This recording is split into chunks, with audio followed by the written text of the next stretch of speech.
Hi guys, welcome back to another episode of Moment with Gabby. I am your host Gabrielle Mosa. Today we're going to be talking about all things art. I have a beautiful guest here who I will be interviewing. She'll be telling us more about her art journey, what inspires her to make art, her thought process, and what specific art she makes. Stay tuned for more.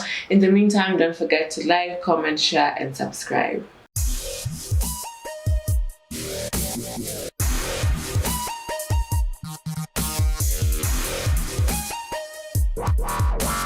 Karibu sana, Lisa. Thank you. Tell us who you are. My name is Lisa Tomizuka.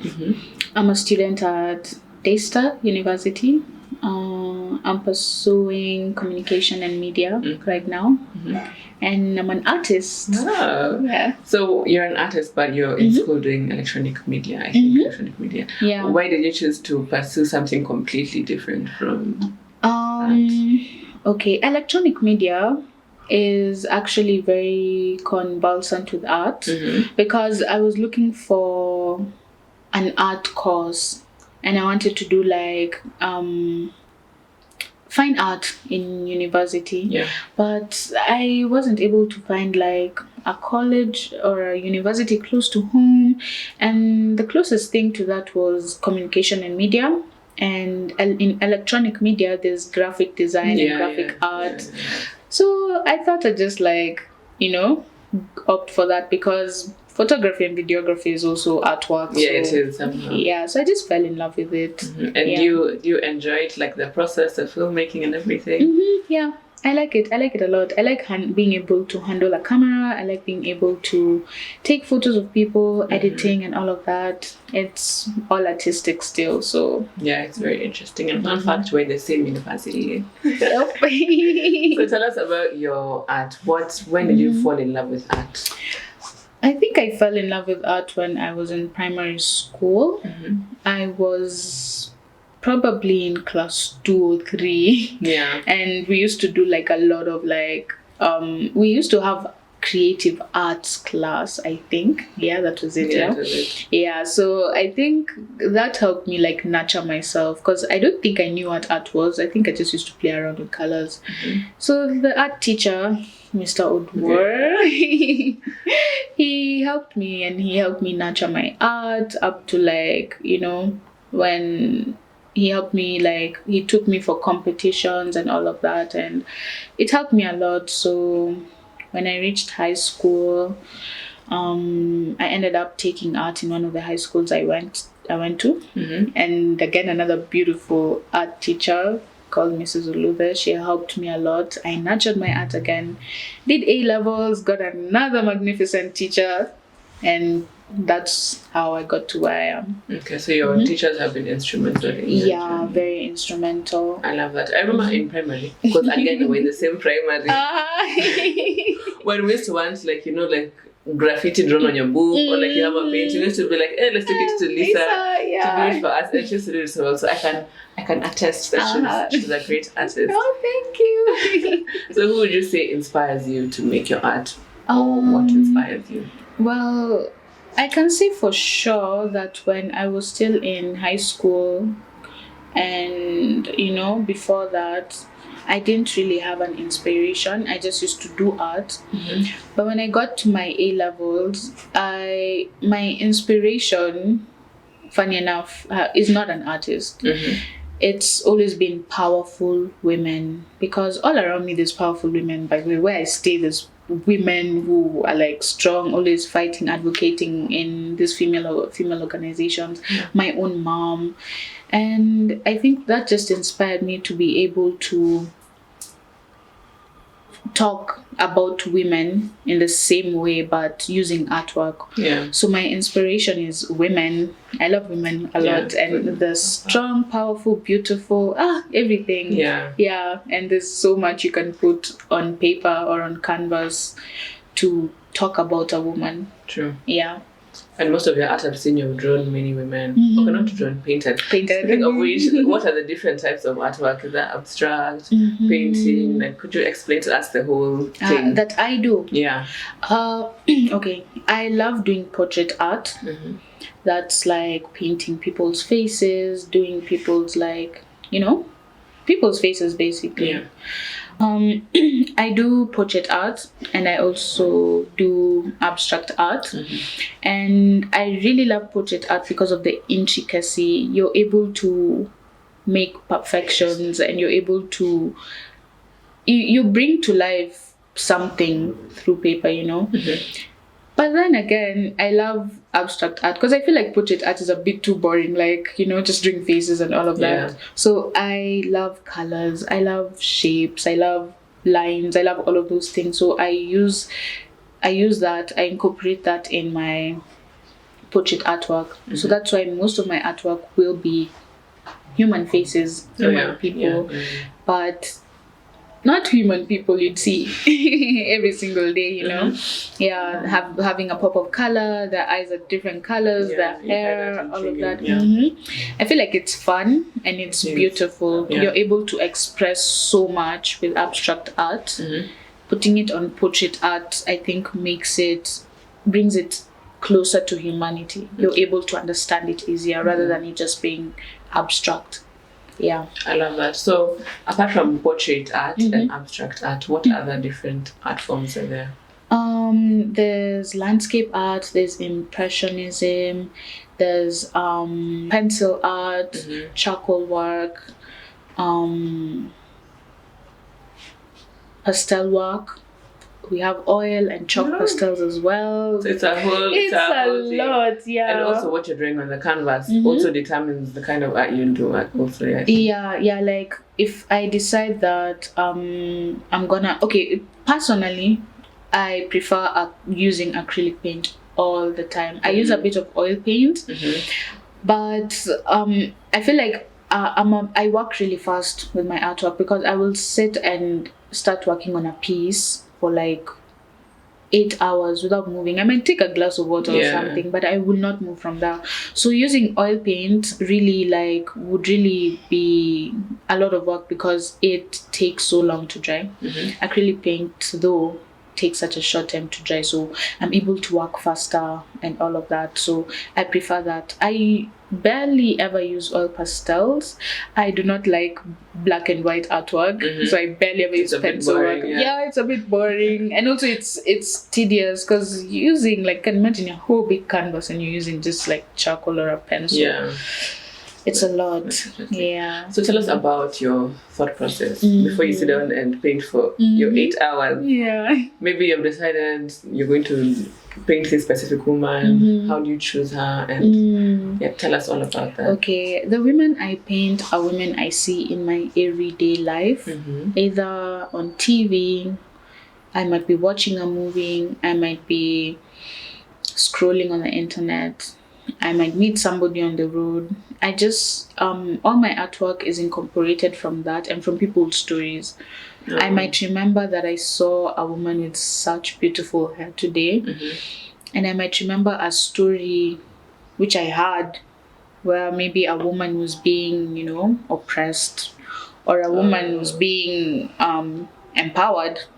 Could be both. So I decided to put that down on paper, and I use like I feel like most of the things, the most visible things in my artwork are the hair and the eyes. So my hair and my eyes, all of them, I use them to tell different stories. Yeah, so my thought process comes from I basically just experience what happens, try live within people's experiences, then I put it down on paper for other people to feel as well. I love that. So you did a project where 16 days for women activism. Yeah. Tell us about that. How did you hear about it? And the 16 days for women against gender-based violence. Yeah. So again, I said that I live next to very powerful women, by the way. Yeah, I love that for you. So there's a lady who's my neighbor, and she's known me ever since I've been a child. She looked at my artwork and saw that I would mostly draw women, because very few times I'll draw a man unless I'm commissioning them to I want you to draw for me a man. Yeah.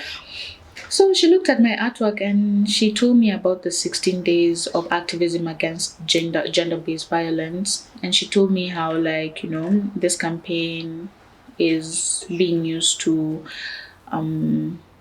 advocate for women who are going through sexual violence, women who are hurting, women who are being oppressed, women who are being, judged by society. Yeah. The 16 days of gender-based violence is just a part of the year where we highlight that, though it's going on throughout the year. Every day as women we're fighting gender-based violence, but for that period of time we just highlight everything that happens. So I decided to paint 16 paintings for each day, representing a different issue, each different issue that women go through. Yeah. I love that. Thank you. I love your thought process and everything. It's just so interesting to hear. We're going to take a short break, and in the upcoming segment we'll be talking about artists in Kenya. Is it a growing industry? Stay tuned for more.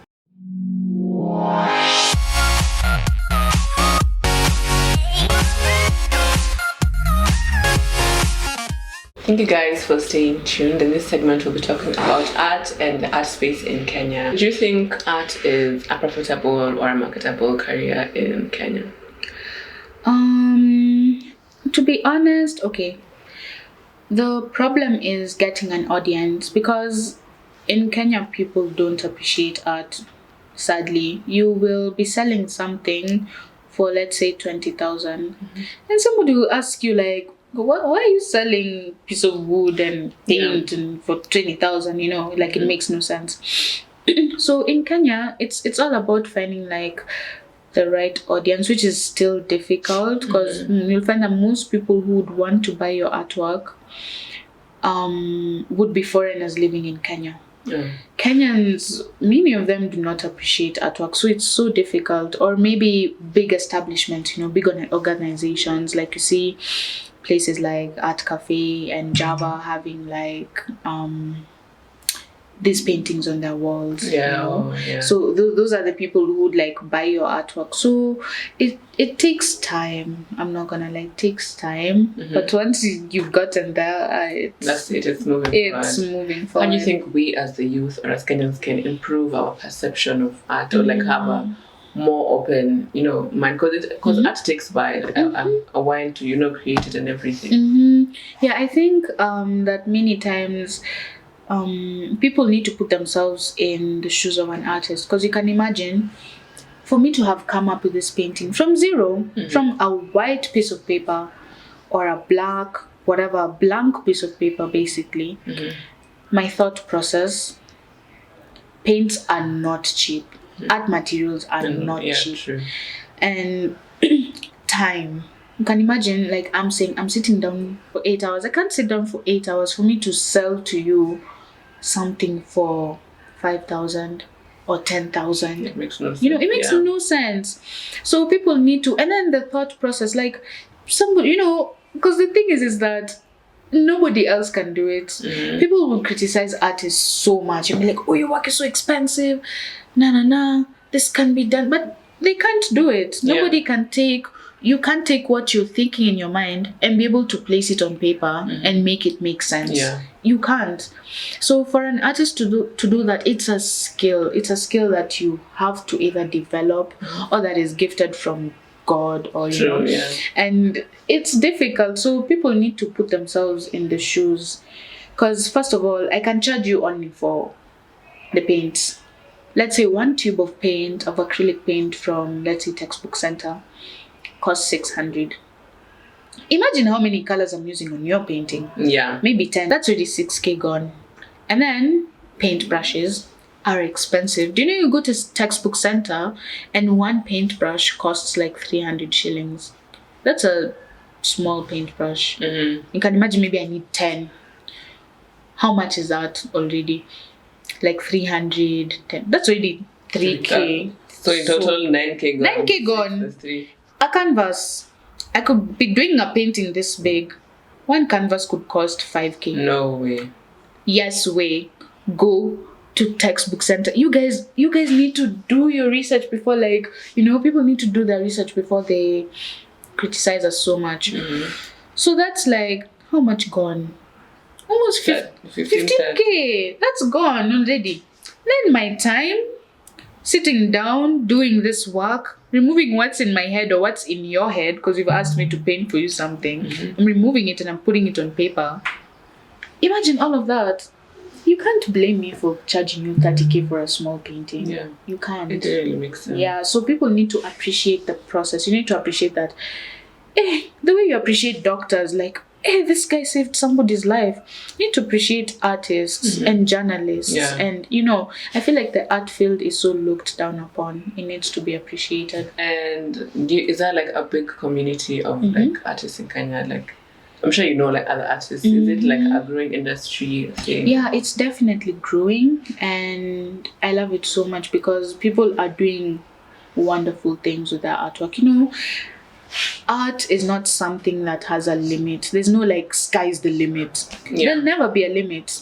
It will always be surpassed by another limit and surpassed by another limit. So people are doing very many things, and I've met different artists having different beautiful work, and I'm just like, oh my god. Yeah, it's growing. So there's a big community. We just need more appreciation.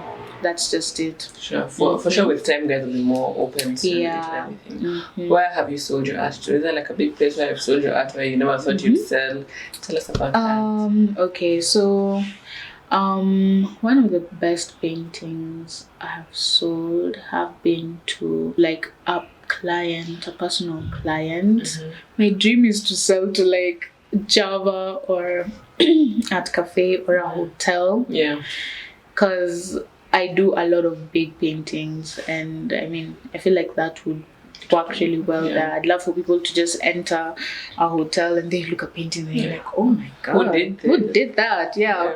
That's what I'd want. Just you sitting and you're taking your cup of coffee and you're like, that looks beautiful. True. Yeah. Speaking of this, where do you see yourself in the next 5 years, or where do you hope to see yourself?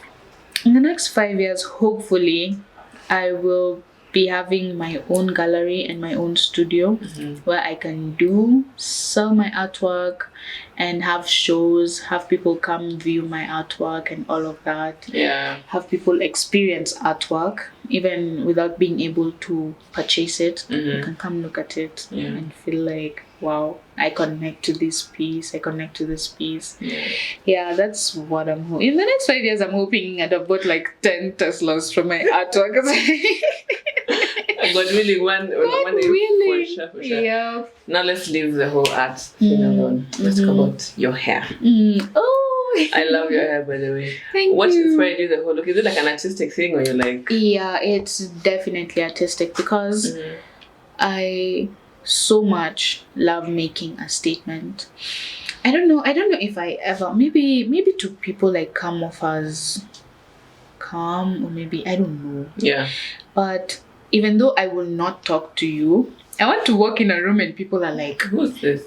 Who's that? Yeah. Yeah, without me having to say anything or do anything, So I've always loved big hair ever since. Like, there's a time I used to plait like braids and I hated it so much. Like, it just didn't look good on me. Or I just did not feel like it looked good on me.